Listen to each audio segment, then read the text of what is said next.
1947 से लेकर हिंदू सभा राम जन्मभूमि का मुकदमा लड़ रहा था। यही लाल कृष्ण आडवाणी सहित भारतीय जनता पार्टी और आरएसएस के प्रमुख नेताओं ने हमारे नेताओं से संपर्क किया और उन्होंने कहा कि भाई साहब, आप लोग इस तरीके से मुकदमे लड़ते रहेंगे, अगर आप कहें तो इसका हम राजनीतिकरण कर दें और अपनी सरकार बन जाएगी तो राम जन्मभूमि का मुकदमा ठीक ठाक हो जाएगा।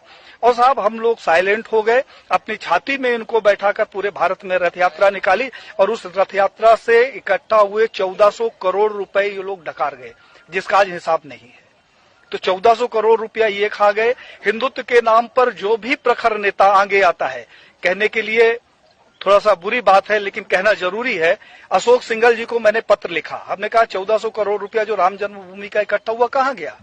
अशोक सिंघल जी से हमारा बड़ा आत्मिक लगाव था। उन्होंने उसका जवाब दिया और मुझे फोन किया कि पांडे साहब, मैं अयोध्या जा रहा हूं, आप आ जाओ, आपसे कुछ बात करना है। मैं जब अयोध्या गया तो एक गले में वो पीला टॉवल रखते थे, उन्होंने जो शिला रखी हुई थी उसकी धूल झाड़नी शुरू कर दी। हमने कहा कि ये क्या कर रहे हो। बोला, पांडे जी, मेरा अंतिम सपना है कि किसी तरीके से मेरे जिंदा रहते ये मंदिर का निर्माण हो जाए। साहब, उन्होंने हमारी उनकी काफी गंभीर चर्चा हुई। उन्होंने कहा, पांडे जी, अभी नहीं तो कभी नहीं। तो हमने कहा, क्या करोगे, आप लड़ तो सकते नहीं। बोले कि अब मोदी है और लड़ूंगा भी और विरोध भी करूंगा। और साहब, अशोक सिंघल जी एक स्वस्थ व्यक्ति जिसके साथ हमने 2 दिन बिताया, वो दिल्ली जाता है और अचानक उसकी मौत हो जाती है।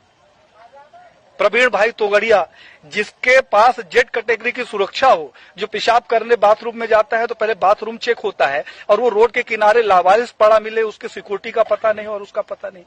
कमलेश तिवारी, जिसकी सिक्योरिटी के लिए 24 गार्ड नियुक्त थे, हमारे पास उसके पत्र हैं साहब, और उस आदमी की हत्या हो जाती है और हत्या का कारण सिर्फ ये होता है कि उसकी सुरक्षा में कमी कर दी जाती है।